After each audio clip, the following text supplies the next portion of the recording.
Pour mettre en place cette infrastructure, après que vous soyez connecté sur votre Lab Learner. Ici, ce qu'il va falloir faire, donc on va d'abord se connecter bien évidemment sur... alors, on va fermer ici. Quand vous êtes sur votre laboratoire, vous cliquez sur AWS pour pouvoir arriver sur votre console. Ici, on saisit VPC. On clique sur VPC. Et là, on a vos VPC. On va donc créer un VPC. Ce VPC, on va cliquer sur VPC et plus encore. Attention, il faut bien cliquer ici. Et on va donc appeler ce VPC projet. L'adresse CIDR, on a dit que c'est le 10.0.0.0/16 pour le VPC. C'est ce qu'on a bien expliqué ici dans ce schéma. Ensuite, on descend les zones de disponibilité, il y en aura deux. C'est ce qu'on a expliqué dans le schéma. Le nombre de sous-réseaux publics, il y en aura deux. C'est ce qu'on a vu dans le schéma. Le nombre de sous-réseaux privés, il y en aura deux. C'est ce qu'on a vu dans le schéma. On descend pour les passerelles NAT. Pour des raisons de haute disponibilité, on va en créer une par zone de disponibilité. Et pour les points de terminaison d'un VPC, les points de terminaison peuvent aider à réduire les frais des passerelles NAT et à améliorer la sécurité en accédant directement à S3 qui est un composant de stockage depuis le VPC. Donc ça, on laisse tel quel, on ne touche pas. Et on clique sur créer un VPC. Donc là, il va nous créer le VPC, il va nous créer un VPC, il va nous créer notre passerelle NAT, il va nous créer notre gateway. Voilà. Et donc on laisse faire tout ça. On patiente un petit moment. Alors qui crée pas mal de choses. Donc il crée des tables de routage. Il attache une passerelle au VPC, comme on le voit ici d'ailleurs. Et donc il y a une passerelle qui va être attachée au VPC, il crée une table de routage, donc il automatise la création de tout cela. Mais nous, ce qu'on va faire, on va créer nos propres sous-réseaux publics qu'on va associer à ce VPC et on va créer nos propres sous-réseaux privés et on va faire ces opérations-là manuellement. On attend juste que la création du VPC se termine. Comme on voit ici, il y a des choses qui ne sont pas encore terminées. Il faut que tout soit coché. Donc là, on patiente un petit moment. À l'issue de la création de notre infrastructure, ici, on clique sur afficher le VPC. Et là, vous voyez, il nous explique un peu tout ce qu'il a fait. Il a créé des sous-réseaux publics, lui, dans les deux zones de disponibilité. Vous voyez, donc là, on a le VPC. Les sous-réseaux, il a créé deux sous-réseaux publics, un sous-réseau public dans la zone US East 1. Il a créé un autre sous-réseau ici privé dans la zone US East 1. Il a créé un sous-réseau public, ici. Dans l'autre zone de disponibilité, il a créé un autre sous-réseau privé. Et on voit que, de plus, il a créé des tables de routage. Il a créé une table de routage qu'il a associée. Il a une table de routage qu'il a associé pour les projets privés, hein. Une table de routage qu'il a associée pour les deux réseaux publics. On le voit ici, d'ailleurs, quand je vais dessus, on voit qu'il a bien créé cette table de routage pour les deux sous-réseaux publics. Ici, cette table de routage pour le sous-réseau privé. Une autre table de routage pour l'autre sous-réseau privé. Et ici, on voit également que, vous voyez, quand je clique ici sur la table de routage du réseau qui a été associée aux deux sous-réseaux publics, on voit que cette table de routage est associée à la gateway. Vous voyez, c'est ce qu'on voit ici. On voit donc que les deux sous-réseaux publics qu'il a créés automatiquement sont associés à cette passerelle. Si je viens ici sur ce réseau privé, lui, c'est plutôt au NAT que c'est associé.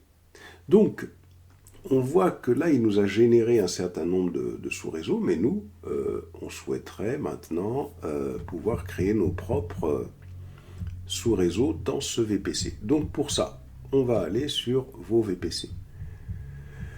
Voici notre VPC, il est là, il a pour adresse IP 10.0.0.0/16. On va aller sur sous-réseau. Et là, ce qu'on va faire, donc on va créer un premier sous-réseau. On sélectionne le VPC qu'on a créé, le voici, projet VPC, 10.0.0/16.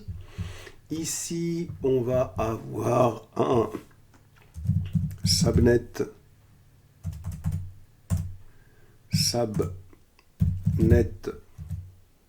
public-1.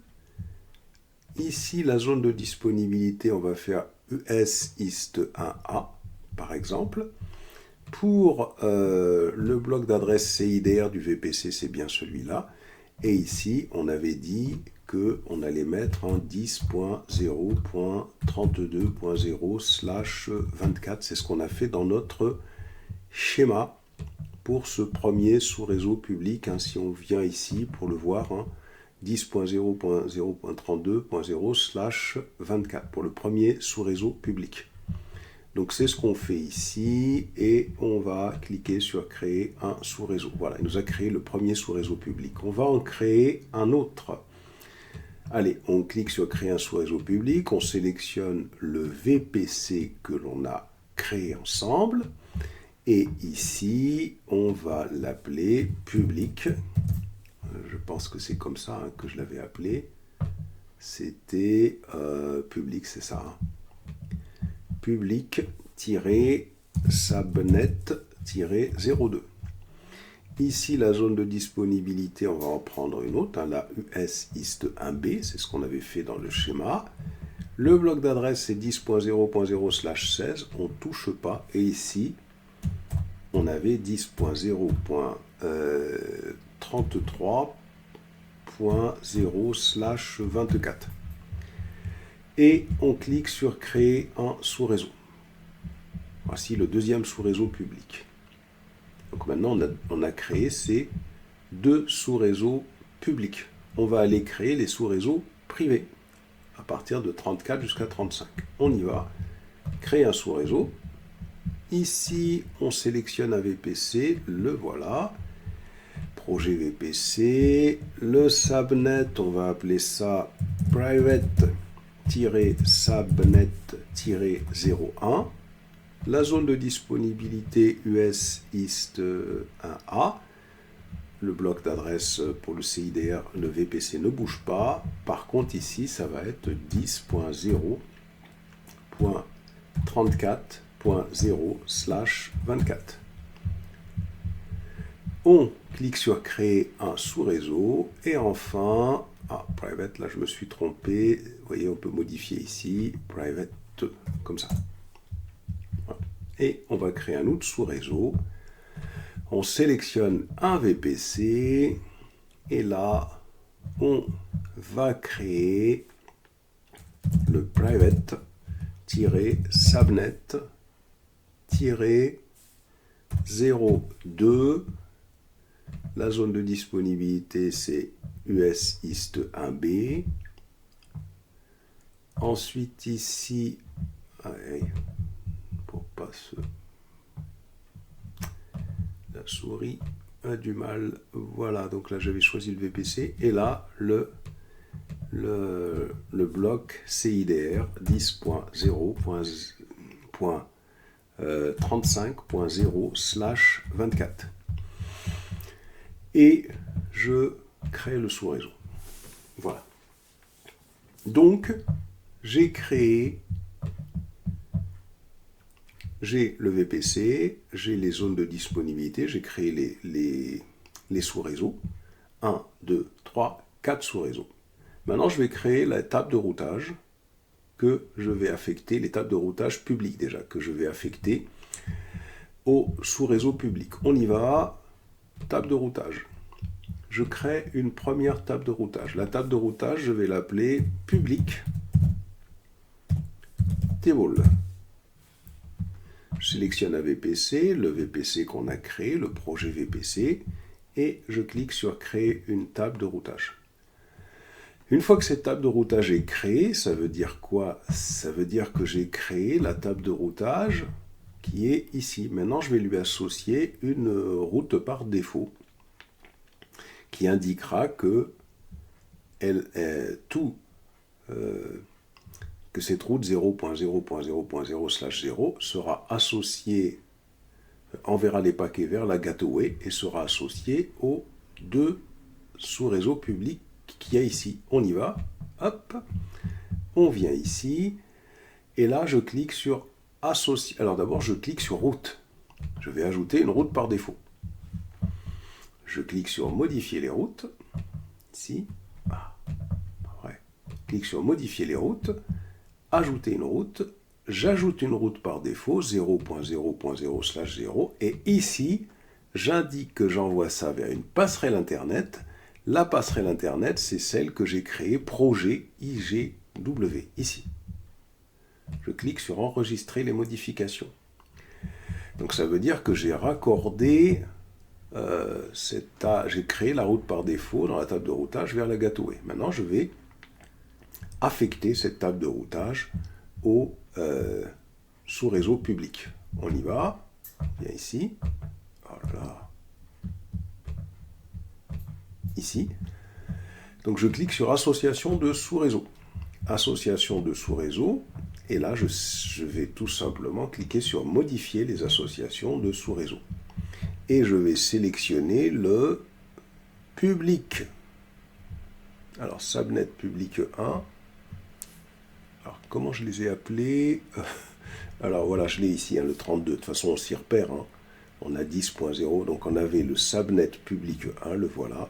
Donc c'était le 10.0.32.0/24.